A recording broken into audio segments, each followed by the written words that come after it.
Meet the tomorrow today. ICFI is the bridge between tomorrow and today. Bridge between aspirations and accomplishment. Bridge between I wish to I can. I will remove the gap. Welcome to the I am ICFI. Belief called I can fly above imagination.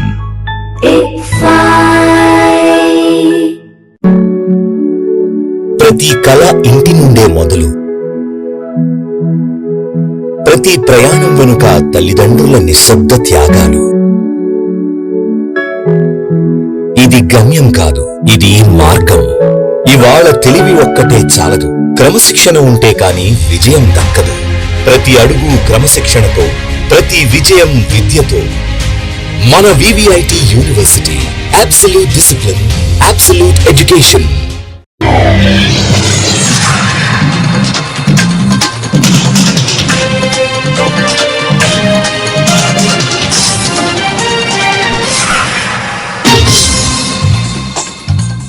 నమస్కారం, city news తెలుగుకి స్వాగతం. ఈనాటి వార్తా విశేషాలు.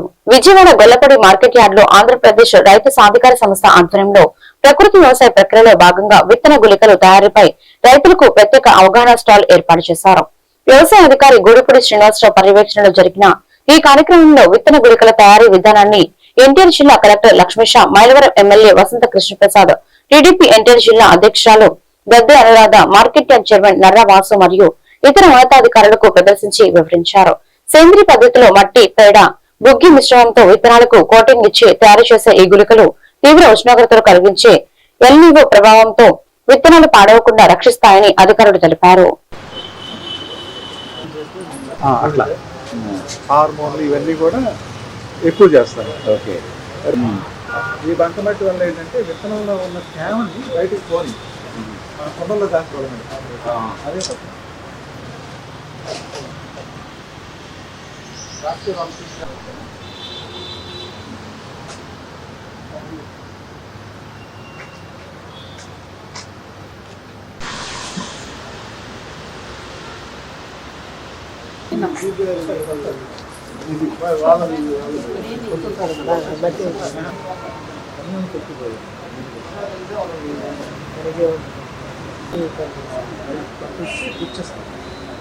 Ash కూడా అదే ఇలా మధ్య మధ్యలో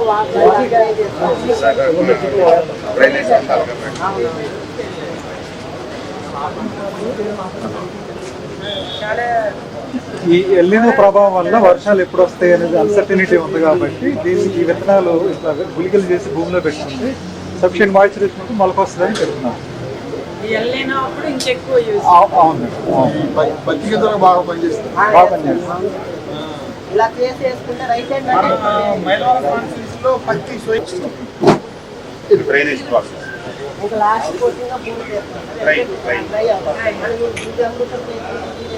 మధ్య మధ్యలో వాటర్ కూడా కొట్టాం. ఈ బూడిద అనేది ఆ లైట్ గా ఉన్న తేమని కూడా తీసుకుంటాం. తర్వాత సరైన తేమ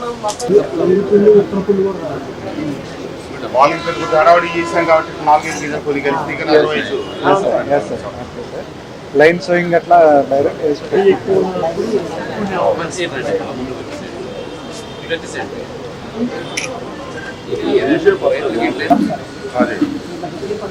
అదే రమాదేవి కమ్మంపాటి రైతు ఎవరో మీకు ఉన్నారా?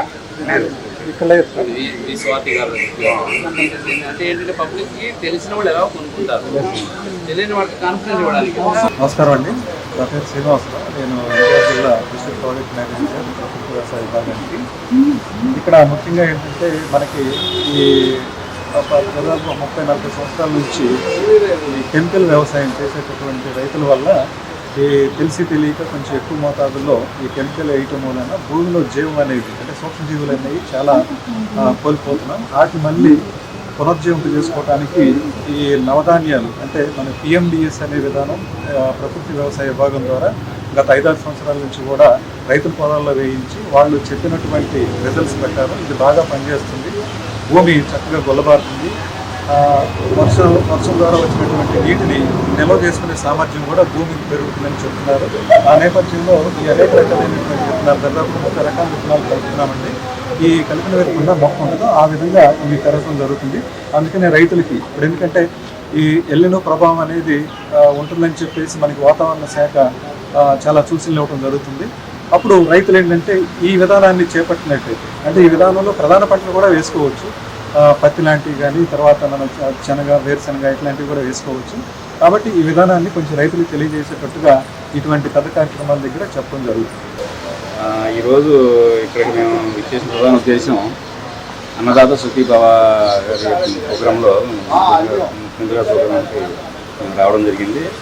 దీంట్లో భాగంగా ఇది అందరు రైతులందరూ ఈరోజు ఇక్కడికి ఇచ్చేస్తారనే ఉద్దేశంతో ఈ అధికారులు కూడా వీటన్నిటిని ఏర్పాటు చేయడం అయింది. ఈ ప్రకృతి వ్యవసాయానికి సంబంధించి ఈ రైతులు ఎలా దీన్ని ఉపయోగించుకోవాలి, ఎలా ఇవన్నీ కూడా ఏ పద్ధతిలో చేస్తే రైతుకి ఎటువంటి ఉపయోగాలు ఉంటాయి అనేది వీళ్ళు ఎక్స్ప్లెయిన్ చేస్తున్నారు. ఈ సంవత్సరం వర్షపాతం బాగా తక్కువగా ఉంటుందని చెప్పి వాతావరణ శాఖలు మన ముందు నుంచి చెప్తూ వస్తున్నారు. దాంట్లో భాగంగా దానికి అనుగుణంగా ముందుగానే ముందస్తు చర్యల్లో భాగంగా ముఖ్యమంత్రి గారు ఆదేశాల ప్రకారంగా వీళ్ళ ఇంప్లిమెంటేషన్ చేయడం జరుగుతుంది. దీనికి మేము కూడా మా సొసైటీలో రైతులందరికీ కూడా మేము దీన్ని పూర్తిగా ఎక్స్ప్లెయిన్ చేసి వాళ్ళకు కూడా మేము అందుబాటులో ఉంచేదని చేద్దామని చెప్పి. విజయవాడ వెలిగండ్ల హనుమంతరాయ గ్రంథాలయంలో Sri Vijayawada taxi society workers union ఆధ్వర్యంలో వైద్య పరీక్షల శిబిరం నిర్వహించారు. ఈ కార్యక్రమానికి గౌరవ అధ్యక్షులుగా సిపిఐ రాష్ట్ర కార్యవర్గ సభ్యులు ఎన్టీఆర్ జిల్లా సెక్రటరీ దోనుపూడి శంకర్రావు మాట్లాడుతూ Shri Vijayawada taxi society workers union వైద్య సేవా కార్యక్రమాలు నిర్వహించడం అభినందనీయమని, అందరికీ ఈ వైద్య సేవలు అవసరమని వ్యాఖ్యానించారు. ఈ కార్యక్రమంలో టాక్సీ సొసైటీ వర్కర్స్ యూనియన్ అధ్యక్షులు జల్దీ చిన్నారావు, కార్యదర్శి Abdul Kuddus, Nookaraju, centre for sight hospital నుండి ప్రముఖ కార్డియాలజిస్ట్ డాక్టర్ ఎన్ వరుణ్ తదితరులు పాల్గొన్నారు.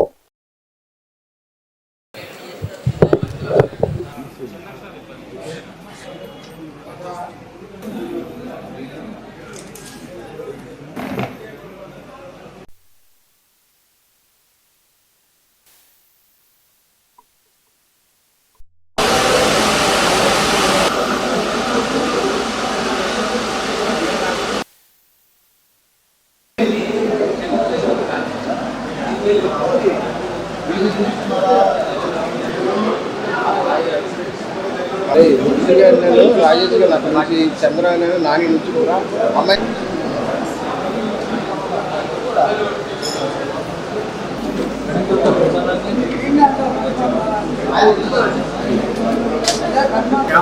శ్రీరామ్ అక్కడ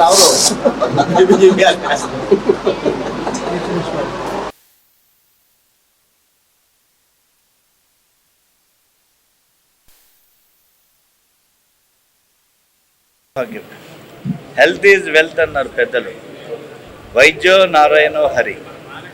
కాబట్టి మన సంస్కృతి వైద్యుడిని నారాయణుడితో పోలుస్తారు, భగవంతుడితో. కాబట్టి అటువంటి వైద్యులు ఈ రోజున ప్రజల వద్దకు వచ్చి ఉచితంగా పరీక్షలు కానీ ట్రీట్మెంట్ చేయడానికి వచ్చిన సందర్భంగా దీనికి ప్రత్యేకించి నిత్యం రోడ్డు మీద శ్రమించేటువంటి, జీవనం సాగించేటువంటి ట్యాక్సీ డ్రైవర్స్ అండ్ ట్యాక్సీ క్యాన్వాసర్స్, ఈ రెండు ఆర్గనైజేషన్స్ కూడా దీనికి నడుము కట్టి ప్రముఖ గుండె వైద్య నిపుణులు నల్లమోతు వరుణ్ గారు, డాక్టర్ గారు, అలాగే హెచ్సిజి క్యాన్సర్ వైద్య నిపుణులు డాక్టర్ వినోద్, అలాగే మానసిక వైద్య నిపుణులు డాక్టర్ సదానంద్ గారు, ఈసీజీ, అలాగే కంటి పరీక్షలు centre for I centre, HCG cancer నిర్ధారణ పరీక్షలు, గ్రూప్ ఆఫ్ సెంటినీస్ డాక్టర్స్ వారందరూ కూడా ఈ పరీక్షలు నిర్వహిస్తున్నారు. వీటిలో ఎక్కువ మంది పాల్గొని దీన్ని సద్వినియోగం చేసుకొని ఆరోగ్యాన్ని పరీక్షించుకోవాల్సిందిగా విజ్ఞప్తి చేస్తున్నాం. సంయుక్తంగా నిర్వహిస్తున్న ఈ మెడికల్ క్యాంపుకి ప్రముఖ క్యాన్సర్ డాక్టర్ వినోద్ గారు కృషి, అలాగే మా యూనియన్ గౌరవ అధ్యక్షులైన దోనేపూడి శంకర్ గారు ఆధ్వర్యం, అంటే ఆయన గారు రాష్ట్ర కార్యదర్శి వర్గ సభ్యులు, అలాగే మా యూనియన్కి గౌరవ అధ్యక్షులు వారిద్దరూ సంయుక్తంగా నిర్వహిస్తున్న ఈ యొక్క క్యాంపుకి మా 2 యూనియన్ల తరఫున అలాగే మా బంధుమిత్రుల తరఫున అనేక వందల మందికి అండ్ ఈసీజీ అండ్ కళా పరీక్ష అలాగే క్యాన్సర్ పరీక్ష అలాగే ఈ పరీక్షలు చేయించడానికి మేము పూనుకొని నిర్వహిస్తున్నాం. దీనికి డాక్టర్స్ అంతా కూడా హృదయపూర్వకంగా సహకరిస్తున్నారు. ఈరోజు taxi association, Vijayawada taxi association తరఫున అండ్ మరియు ఎస్సీజీ క్యాన్సర్ హాస్పిటల్, సెంటనీ హాస్పిటల్ నుంచి, తర్వాత సెంటర్ ఫర్ సైట్ నుంచి ఐ చెకప్స్ గురించి ఈరోజు క్యాంప్ అరేంజ్ చేయబడింది ఇక్కడ. సో దీనిలో గుండెకి సంబంధించిన డాక్టర్లు మరియు క్యాన్సర్కి సంబంధించిన, కంటికి సంబంధించిన డాక్టర్స్ అందరూ వచ్చాము. సో అందరూ దీన్ని యూజ్ చేసుకొని క్యాన్సర్ స్క్రీనింగ్ గురించి కానీ అవగాహన తెలుసుకోవాలని కోరుకుంటున్నాను. 2022లో మండపేటకు చెందిన యువకుడు ప్రగడ శ్రీకృష్ణ భగవాన్ ఆత్మహత్య చేసుకున్న ఘటనపై మరోసారి రాజకీయంగా తీవ్ర విమర్శలు వ్యక్తమయ్యాయి. నగరంలో నిర్వహించిన press meet irrigation development corporation chairman Leelakrishna, బాధిత కుటుంబ సభ్యులు, జనసేన నాయకులు పాల్గొని వైఎస్ఆర్సీపీని ఎమ్మెల్సీ తోట త్రిమూర్తులపై సంచలన ఆరోపణలు చేశారు. 2022 మార్చిలో హైదరాబాద్ లో ఉద్యోగం చేసే శ్రీకృష్ణ భగవాన్ ను అప్పటి Mandapeta Vaishnavi college principal Satti Somireddy, DSP Balachandrareddy, CI Durgaprasad తీవ్రంగా వేధించి చిత్రహింసలు పెట్టి ఆత్మహత్యకు ప్రేరేపించారని కుటుంబ సభ్యులు ఆరోపించారు.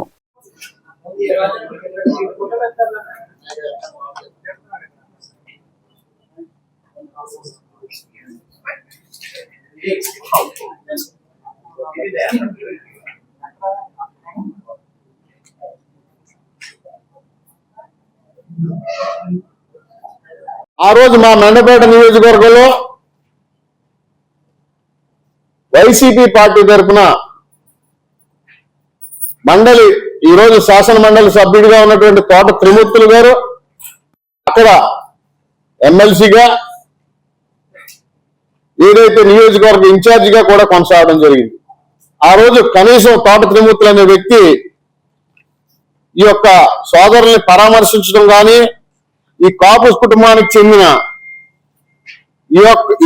ఈ కుటుంబానికి పరామర్శ చేయడానికి కూడా రాలేదు. అలా ఆ రోజు స్థానిక జనసేన పార్టీ తరఫున నేను, ఆ రోజు స్థానిక శాసనసభ్యుడు జోగేశ్వరరావు అందరం కూడా అక్కడికి వెళ్ళి నిలబెడితే మమ్మల్ని అందరినీ ఒక గదిలో నిర్బంధించి ఆ రోజు బాలచంద్రారెడ్డి అనే వ్యక్తి ఆ రోజు అక్కడ డెడ్ బాడీని అక్కడి నుంచి తరలించడం జరిగింది. డెడ్ బాడీని తరలించిన తర్వాత మేము పలు విధాలుగా కోర్టు ద్వారా మాకు అక్కడ న్యాయ సహకారం ఇచ్చిన సోదరుడు దూల్ సయ్యరాజు గారు, మా అడ్వకేట్ గారు కూడా ఇక్కడ రావడం జరిగింది. ఇదే తోట త్రిమూర్తులు గారు కనీసం ఆ యొక్క రెడ్డి బాలచంద్రారెడ్డి పైన కానీ, కుమారి, మాది మెండపేట నియోజకవర్గం.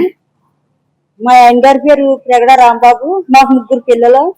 మా పెద్ద బాబు వెంకటేష్, మా రెండో బాబు సతీష్ కుమార్, మా మూడో బాబు శ్రీకృష్ణ భగవాన్. హైదరాబాద్ లోని జాబ్ చేసుకుని అబ్బాయిని సత్తి సోమిరెడ్డి, బాలచంద్రారెడ్డి వీళ్ళిద్దరు ఏకమై నా కొడుకుని జాబ్ చేసుకుని అబ్బాయిని తీసుకొచ్చి లేనిపోని కేసు మా అబ్బాయి మీద, ఒక అమ్మాయి ప్రేమించాడని దుర్మార్గంగా లేనిపోని కేసు మా పిల్లోడి మీద అంటగలిపి మా సిఎస్ఏత కర్ర దుర్గాప్రసాద్ సిఎస్ఏ కొట్టించి మా బాబుని మానసికంగా పొంగదీసి ఎందుకు పనికిరా బయటకు కాపు సమాజ వర్గం చెందిన మా క్యాస్ట్ కాపు తమ్ముడు 5/3/2022 ఆ టైంలో పోలీసులు ఇంటికి సత్తి సోమిరెడ్డి గారు, అలాగే మల్లూరు రాణి నాగరాజు కుమార్తె అయిన వాళ్ళ కుమార్తెతో తమ్ముడు వాళ్ళిద్దరికి ఇద్దరు ప్రేమించుకొని ఇరు కుటుంబాలు కూడా ఒకే చేసుకున్నాం. తమ్ముడు ఏంటంటే సత్య సోమిరెడ్డి అనే వ్యక్తి మల్లూరు రాణితో అక్రమ సంబంధం పెట్టుకొని అదే ఇంట్లో ఉండేవాడు. తమ్ముడు హైదరాబాద్ లో జాబ్ చేసుకుంటూ వచ్చి వెళ్ళేవాడు. వాళ్ళ ఫ్యామిలీకి కూడా తమ్ముడు సహాయం చేసేవాడు. ఆ శాలరీ తోటి ఆ ఫ్యామిలీకి, మల్లూరు రాణి నాగరాజు వాళ్ళ ఫ్యామిలీకి సాయం చేసేవాడు. అక్రమ సంబంధం రామచంద్రపురం నియోజకవర్గంలో అయితే వైఎస్ఆర్సీపీ పార్టీలో ఉన్నటువంటి వైఎస్ఆర్సీపీ కాపు నిరుద్యోగ నాయకులందరూ కూడా ఒక సమావేశం అవడం జరిగింది. అందులో ఈ నిరుద్యోగులందరూ కూడా ఏదైతే మొన్న ఎన్నికల్లో గత 2 సంవత్సరాల ముందు జరిగినటువంటి ఎన్నికల్లో వీళ్ళందరినీ కూడా ప్రజలందరూ కూడా తిరస్కరించారు, ప్రజలందరూ కూడా చీకొట్టారు. ఏదైతే ప్రజల చేత చీకొట్టించుకోబడిన ఈ నాయకులు, ఏదైతే వారి అధినాయకుడు ఎవరైతే జగన్మోహన్ రెడ్డి కూడా చీకొట్టే రోజులు దగ్గర ఉన్నాయని చెప్పి, వీళ్ళ వల్ల ఆ పార్టీకి ఎటువంటి ఉపయోగం లేదని చెప్పి వీరు ముందుగా తెలుసుకుని వీరందరూ కూడా ఒక సమావేశం అయ్యి వీరు ఆ పార్టీని ఏదో ఉద్ధరించాలని, లేదంటే కాపు సామాజిక వర్గాన్ని ఏదో ఉద్ధరిస్తున్నట్టు ఒక ప్రెస్ మీటింగ్ పెట్టడం జరిగింది. అందులో ముఖ్యంగా ఏదైతే రామచంద్రపురం నియోజకవర్గంలో మాజీ మాత్రం మీరు మీటింగ్లు పెట్టట్లేదని రాష్ట్రంలో ఉన్న ప్రతి ఒక్కళ్ళు అనుకున్నారు, ఒక కాపులే కాదు. నిన్న తోట తిమ్మతులు గారు అంటారు, పంతో నానాజీ గారి దగ్గరికి వచ్చి నేను పోటీ చేస్తానంటారు. అరే బాబు, 175 నియోజకవర్గాల్లో మీకు నచ్చిన దగ్గర పోటీ చేశాక 11 పరిమితం అయ్యారు. మీకు నచ్చిన దగ్గరగా పోటీ చేసింది, 11కి పరిమితం అయ్యారు. మళ్ళా సిగ్గు లేకుండా మేము అక్కడ పోటీ చేస్తే ఇక్కడ పోటీ చేస్తా అంటారు. మళ్ళా ఇండిపెండెంట్ గా పోటీ చేస్తాడంట. అంటే వైసీపీ మీద పోటీ సింబల్ తో గెలవాలని క్లారిటీ ఉంది. తోట తిమ్మతులు గారికి ఆల్రెడీ క్లారిటీ ఉంది. ఇప్పుడు మీరు మాట్లాడేటప్పుడు మీరు ఒకటైతే గుర్తుపెట్టుకోండి, వైసీపీ నాయకులు ప్రతి ఒక్కరికి నేను చెప్పేది ఒకటే, ప్రజలకు నాణ్యమైన వైద్య సేవలను చేయాలనే లక్ష్యంతో సుజనా ఫౌండేషన్ ఆధ్వర్యంలో నిర్వహిస్తున్న భారీ ఉచిత మెడికల్ క్యాంపును శాసనసభ్యులు పి శ్రీరామ్ రాజగోపాల్ పెనుగంచిప్రోలు పాత సినిమా హాల్ సెంటర్ లోని ఆర్కే ఫంక్షన్ హాల్లో రిబ్బన్ కట్ చేసి ఘనంగా ప్రారంభించారు. ఈ సందర్భంగా ఆయన క్యాంపులో ఏర్పాటు చేసిన వివిధ వైద్య విభాగాలను పరిశీలించి వైద్య బృందం అందిస్తున్న సేవల గురించి వివరాలను అడిగి తెలుసుకున్నారు. అనంతరం ఆయన మాట్లాడుతూ కూటమి ప్రభుత్వం ప్రజల ఆరోగ్య భద్రతకు అత్యంత ప్రాధాన్యత ఇస్తుందని, గ్రామీణ పట్టణ ప్రాంతాల ప్రజలకు నాణ్యమైన వైద్య సేవలు అందించేందుకు అనేక కార్యక్రమాలు అమలు చేస్తుందని తెలిపారు.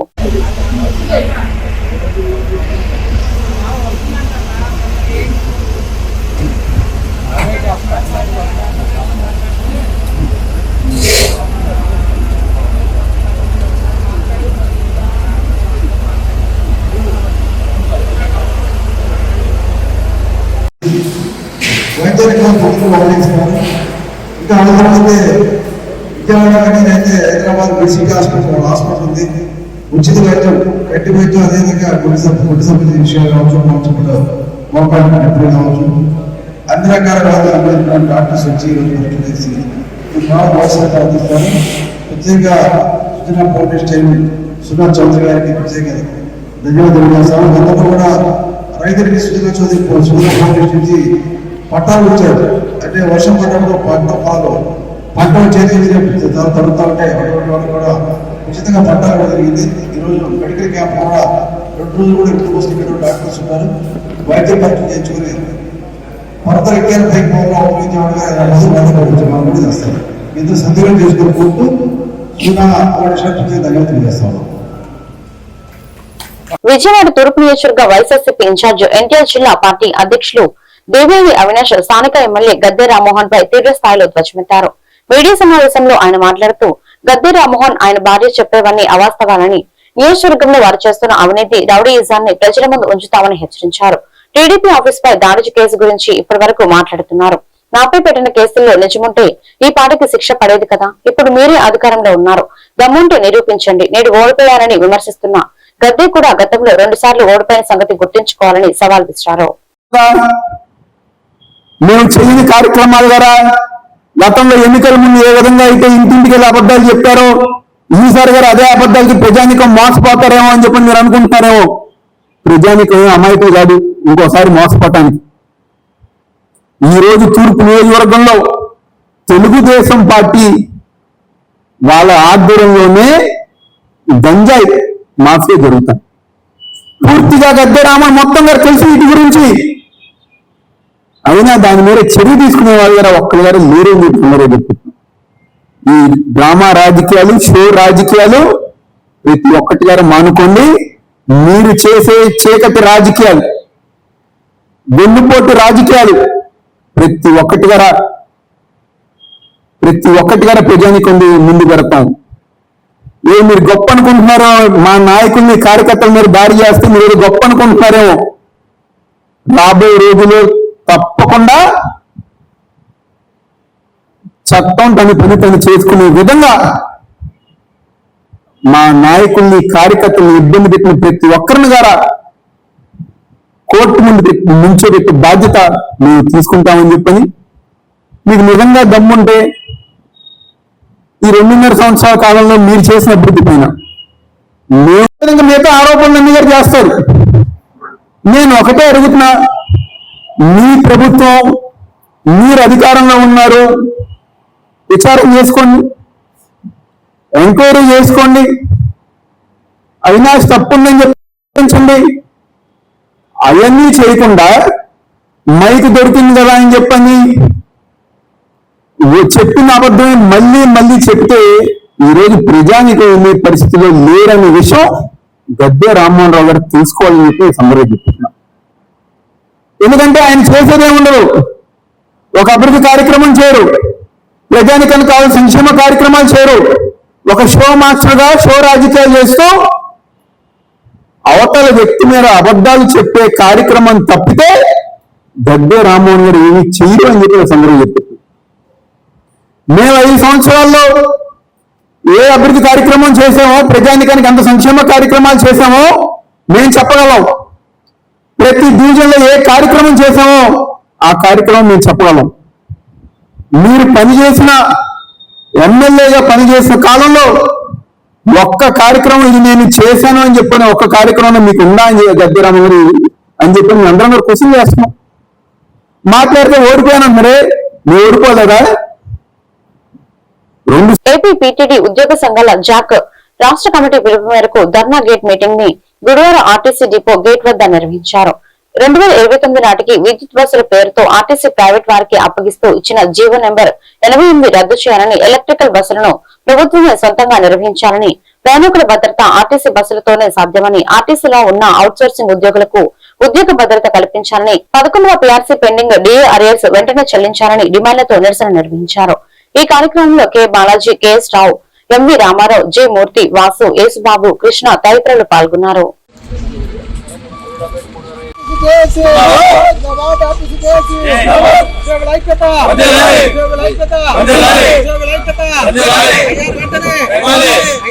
రాష్ట్ర ప్రభుత్వం ఎలక్ట్రికల్ బస్సుల పేరుతో 4 డిపోలను ఆల్రెడీ క్లోజ్ చేసిందండి. క్లోజ్ చేసి అది ఎవరో ప్రైవేట్ వ్యక్తులకి ఇచ్చే పద్ధతిలో అమలు చేస్తున్నారు. దానికి నిరసనగా గతంలో ఎంతో మంది పూర్వీకులు చేసిన పోరాట ఫలితం ఈ ఆర్టీసీ నిలబెట్టగలిగాం. ఇప్పుడు ఇది కనుక మేము అశ్రద్ధ చేసినట్లయితే సంస్థలో ఒక్కొక్క డిపో క్లోజ్ అయిపోతూ ప్రైవేట్ వాళ్ళకి వెళ్ళిపోయే రకంగా అనిపిస్తుంది. దీని నిమిత్తం ఎలక్ట్రికల్ బస్సులను సంస్థ ద్వారానే నడపాలని, దాంట్లో ఏపీఎస్ఆర్టీసీ ఉద్యోగులు పనిచేసే రకంగా చూడాలని మేము మనస్ఫూర్తిగా కోరుకుంటున్నాం. చెప్పారు ప్రతి 2 రోజులకి ఒక ఉద్యోగి చనిపోతున్న ఆర్టీసీలని. దీనినైనా సరే పరిశీలించి ఆర్టీసీ ఉద్యోగుల్లో చాలా మంది తగ్గిపోతున్నారు కాబట్టి కొత్తగా రిక్రూట్మెంట్ చేయాలని చెప్పి, అలాగే కొత్త బస్సులు కొనాలని, అది డీజిల్ బస్సులు అయితే కొంతవరకు ఉండే పల్లె నుంచి గ్రామానికి, గ్రామం నుంచి పట్టణానికి, పట్టణం నుంచి సిటీకి ఎంతో మంది బడుగు బలహీన మహిళలు వాళ్ళు వృత్తిరీత్యా చిన్న చిన్న ఉద్యోగ రీత్యా డైలీ ప్రయాణం చేస్తున్నారు. అలాగే విద్యార్థులు అంటే రైతులు ఎంతో మందికి ఉపయోగకరంగా ఉంటుందని చెప్పి కోరుకుంటూ ఈ అవకాశం ఇచ్చిన మీడియా మిత్రులందరికీ ధన్యవాదాలు తెలియజేస్తాం. ఉద్యోగస్తులకి ప్రభుత్వం గెలిచిన వెంటనే ఐఆర్ పరిస్థితిని తెలియజేశారండి. 2 సంవత్సరాల పైన అయిపోయింది. బయట నిత్యావసర వస్తువులు చాలా వరకు పెరిగినాయి. దాన్ని కూడా గమనించి ఐఆర్ ప్రకటించి, అలాగే పిఆర్సీ కమిషన్ వేసి పెండింగ్ లో ఉన్న డిఎల్ కూడా ఇవ్వగలిగితే కొంతవరకు ఆర్థికంగా ఎలక్ట్రికల్ బస్సుల్ని ప్రైవేట్ వారి ద్వారా ఆపరేట్ చేయాలని చూస్తున్నారు. ఈ ఆర్టీసీ సిబ్బంది, ఈ ఉద్యోగ సంఘాలు, రాష్ట్ర కమిటీలు, మా యూనియన్ వాళ్ళు ఏమంటున్నారంటే అదే ఎలక్ట్రికల్ బస్సుల్ని మన ఆర్టీసీ ఉద్యోగుల ద్వారా, ఆర్టీసీ డిపోల ద్వారా ఆపరేట్ చేయండి. అందువల్ల ఆర్టీసీలో ఉన్న సిబ్బందికి ఎక్కువ మంది ఉద్యోగాలు ఎంచుకోవచ్చు, ప్లస్ ఈ అందరికీ ఉపయోగకరంగా ఉంటుందండి.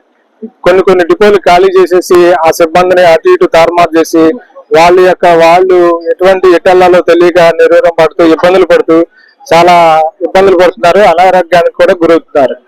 మరియు మన ప్రభుత్వం ఎంతో ప్రతిష్టాత్మకంగా ప్రవేశపెట్టిన స్త్రీశక్తి పథకాన్ని ఈ రోజు ఆర్టీసీలో చాలా దిగ్విజయంగా అమలవుతుందండి. ప్రతి ఒక్క స్త్రీ కూడా ఎక్కువ శాతం అందరూ కూడా ఈ స్త్రీ శక్తి పథకాన్ని ఉపయోగించుకుంటున్నారు. రాష్ట్రంలో వైసీపీ నాయకులు కులాల మధ్య చిచ్చు పెడుతూ రాజకీయాలు చేయడం సరికాదని గుడివాడ జనసేన పార్టీ ఇన్ఛార్జ్ బోరగడ్డ శ్రీకాంత్ అన్నారు. ఇటీవల జరిగిన కాపు కమ్యూనిటీ సమావేశంలో మాజీ మంత్రి పేర్ని నాని ఉప ముఖ్యమంత్రి పవన్ కళ్యాణ్ పై చేసిన వ్యాఖ్యలను తీవ్రంగా ఖండించారు. అటవీ ప్రాంతాల్లో సైతం రోడ్లు వేసి రాష్ట్ర అభివృద్ధికి కృషి చేస్తున్న ఉప ముఖ్యమంత్రి పవన్ కళ్యాణ్ పై కులముద్ర వేయాలని చూస్తే సహించేది లేదన్నారు.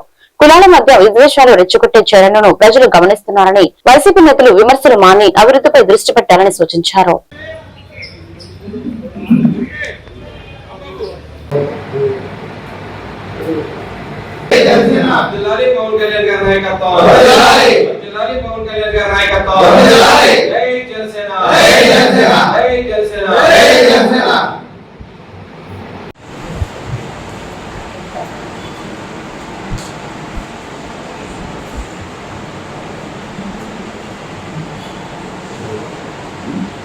పవన్ కళ్యాణ్ గారిని టార్గెట్ గా చేసుకుని వైసీపీ కాపు నేతల సమావేశం అని చెప్పి తూర్పుగోదావరి జిల్లాలో తోట త్రిమూర్తుల గారి ఆధ్వర్యంలో ఈ సమావేశాన్ని ఏర్పాటు చేశారు.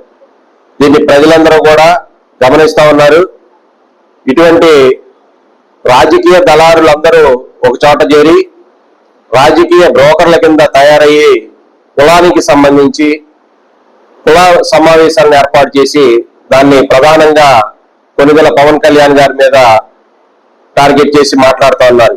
మేము ఒకటే చెప్తున్నాం, జనసేన పార్టీ అనేది కులాలను కలిపే ఆలోచన విధానంతో మతాలని ప్రస్తావన లేని రాజకీయం చేయాలని చెప్పి ప్రధానమైన 7 సూక్తుల్లో ఒకటైనటువంటి పవన్ కళ్యాణ్ గారు ఆయన్ని ఇబ్బంది పెట్టే విధంగా ఈ కుల సమావేశాన్ని ఏర్పాటు చేశారు. మేము ఒకటే అడుగుతున్నాం, 2019 నుంచి 24లో వైసీపీ అధికారంలో ఉన్నప్పుడు ఇదే కాకినాడకు చెందిన ద్వారంపూడి చంద్రశేఖర్ రెడ్డి పవన్ కళ్యాణ్ గారిని లకారాలతో తిట్టారు. పవన్ కళ్యాణ్ గారు ఒక కులానికి సంబంధించిన నాయకుడు కాదు అని చెప్పి, అలాగే కాపు కులం కోసం అనేక సందర్భాల్లో ఆయన త్యాగం చేసి ఆ రాజకీయ పార్టీని స్థాపించి ఈ రోజున మనందరికి కోసం అండగా ఉన్నారు. నువ్వు బందర్లో ఉండి నువ్వు ఒక్క సామాజిక వర్గానికి కాపు సామాజిక వర్గానికి చెందిన నాయకులకు ఒక్కరికైనా సహాయపడ్డావని మేము అడుగుతున్నాం. ఈ రోజున తూర్పుగోదావరి జిల్లాలోనే రాజమండ్రిలో ఎన్నికల హామీల్లో మేము కాపు రిజర్వేషన్ ఇవ్వనని చెప్పిన దుర్మార్గుడు ఎవరున్నా అంటే జగన్మోహన్ రెడ్డి. మరి ఆ రోజున ఏమైపోయారు కాపు నాయకులందరూ కూడా? కాపు రిజర్వేషన్ ఇస్తే అనేక మంది కాపు యువత ఈ రోజున ఉద్యోగాలు వచ్చి అనేక మంది డాక్టర్లుగా ఇంజనీరింగ్ పట్టభద్రులై మంచి ఉద్యోగాలు చేసుకునే పరిస్థితి ఉండేది. ఆ రోజున జగన్మోహన్ రెడ్డి ఖచ్చితంగా బీసీ కులాలు అన్ని కులాలని కలుపుకుని కాపులను ఏకాకి చేశాడు. అప్పుడు ఏమైపోయారు ఈ కాపులందరూ కూడా?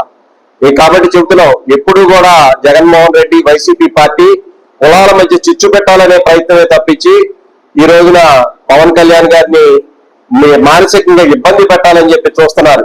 మేమందరం కూడా పవన్ కళ్యాణ్ గారికి జనసేన పార్టీ తరఫున అండగా ఉంటాం.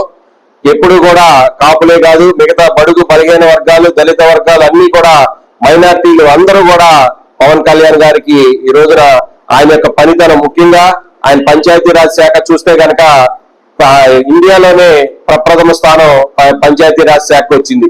అలాంటి అనేకమైనటువంటి మంచి పనులు చేసుకెళ్తూ ప్రజల మధ్య మంచి పేరు తెచ్చుకున్న పవన్. ఈ వార్తలు ఇంతటితో సమాప్తం. మరొక బిడ్డల్లో మళ్ళీ కలుద్దాం. నమస్కారం.